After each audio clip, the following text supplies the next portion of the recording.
कानपुर के सपा विधायक इरफान सोलंकी पर फैसला आने वाला है। कुछ ही समय बाद वो फैसला आएगा। इरफान सोलंकी के वकील शिवाकांत दीक्षित जी हमारे साथ मौजूद हैं। शिवाकांत जी, आपका स्वागत है जीएमडी न्यूज़ पर।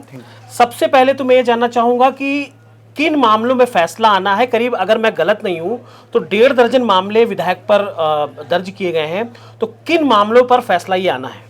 देखिए, पुलिस जो इरफान सोलंकी की हिस्ट्री सीट बताती है वो बताती है कि उनके खिलाफ 18 मुकदमे हैं। वो हमेशा जब भी कोर्ट में आता है तो 18 मुकदमों की लिस्ट देते हैं, लेकिन हमारे अनुसार उसमें करीब 10 या 11 मुकदमे ख़त्म हो चुके हैं, जिसमें कई मुकदमे जिनमें एफआईआर लग गई है या कोई ऐसा मुकदमा है जिसमें मामला निस्तारित हो गया है, डिसाइड हो चुका है। अब जो इस समय जजमेंट आना है, 2 मुकदमे हैं। एक मुकदमा है 2017 का आचार संहिता उल्लंघन का, और एक मुकदमा है अभी 2022 में दर्ज हुआ है रिजवान सोलंकी के घर के बगल में एक प्लॉट है, उसमें आगजनी का। अच्छा, करीब साल भर, सवा साल ये पूरा मुकदमा चला। आपने अपने मुवक्किल को लेकर क्या बिंदु रखे, क्या उनके पक्ष में सबूत रखे? क्योंकि देखिए, एक विधायक हैं, उनकी सदस्यता अगर चली गई, उनको ऐसी सजा होती है 2 साल से ज़्यादा, तो विधायकी भी जाएगी, पूरे देश की निगाह है, एक बड़ा मामला, हाई प्रोफाइल। तो क्या ऐसे बिंदु रखे आपने, क्या उनके पक्ष में सबूत रखे, और अहम बिंदु क्या रहे जिनको लेकर आपने कोर्ट के सामने सारे सबूत रखे? देखिए, अपने आप में ये मुकदमा बहुत रोचक है। एक आम आदमी को अगर न्यूट्रल करके बैठा दीजिए तो जो चीज़ें हम लोगों ने कोर्ट में रखा वही उस व्यक्ति के लिए इम्पॉर्टेंट होता है। जैसे जिस जगह पर आगजनी करना बताते हैं इनके विधायक के द्वारा और उनके भाई के द्वारा, और बाद में 2-4 लोगों का और भी नाम आया है, उस जगह की वो व्यक्ति मालकिन ही नहीं है। अच्छा, हम लोगों ने इस बात को भी कई बार कोर्ट में कहा कि साहब, अच्छा वो मालकिन नहीं है तो ये दिखा दीजिए कि अवैध कब्जेदार है।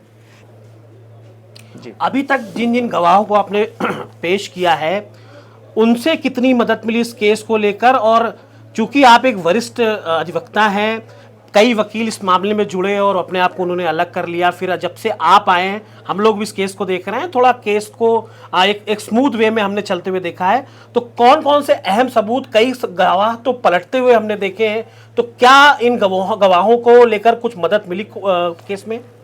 देखिए, बात तो आपने ठीक कही। एक गवाह हमारा था और हम लोग इस बात को कह भी रहे हैं, कहा भी है, कोर्ट में भी कहा है कि साहब उसको बहुत दबाव में लिया गया। दूसरे दिन, तीसरे दिन वो पलटा जाके, और इस बात पर माननीय सर्वोच्च न्यायालय ने कई बार कहा है कि जब गवाह पहली बार गवाही देने आता है और अगर वो उसके बाद आप उसको टाइम ले लेते हैं और अगले दिन आकर वो अगर अपनी बात से पलट जाता है तो उसका मतलब ये होता है कि गवाह प्रभावित किया गया। हमारे केस में भी गवाह प्रभावित हुआ।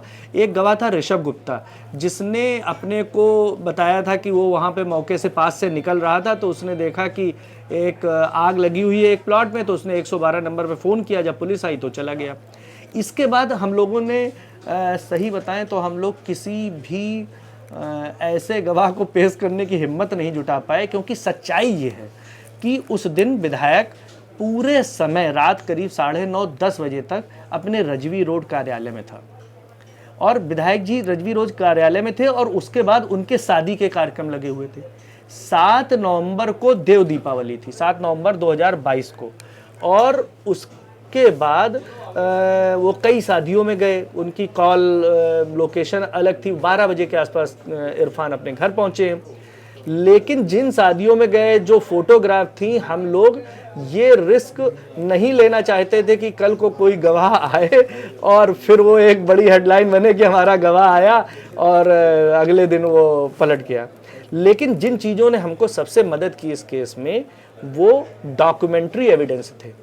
उन डॉक्यूमेंट्री एविडेंस को उनको जिनको प्रूव करना बहुत ही मतलब जिसको डिसबिलीव करना बहुत ही मुश्किल है। अब कॉल डिटेल है, जैसे कॉल लोकेशन आ रही है, रिजवान सुबह 7:30-8-9 बजे घर से निकल रहे हैं, फिर पूरा लखनऊ का रास्ता पास हो रहा है, फिर वो लुलु मॉल जा रहे हैं, फिर वो सब जगह जा रहे हैं, फिर रात करीब 11:30-12 बजे आ रहे हैं। तो ऐसी स्थिति में इसी प्रकार इरफान का था।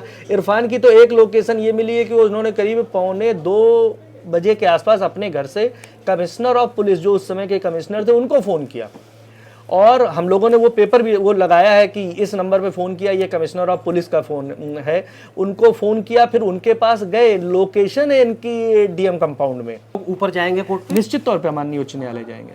धन्यवाद। तो ये थे वरिष्ठ वकील शिवकांत दीक्षित जी, जो इरफान सोलंकी जो मामला सामने आने वाला है कुछ दिन बाद, उनमें पैरवी कर रहे हैं और उनको यकीन है कि इनके मुवक्किल को लेकर इन्होंने जो पक्ष रखा है कोर्ट में वो सही साबित होंगे, उनके मुवक्किल निर्दोष साबित होंगे। लेकिन अगर इरफान सोलंकी के अगेंस्ट ये पूरा मामला जाता है तो कहीं ना कहीं 2 साल से ऊपर सजा होने पर उनकी सदस्यता को खतरा जरूर साबित हो सकता है।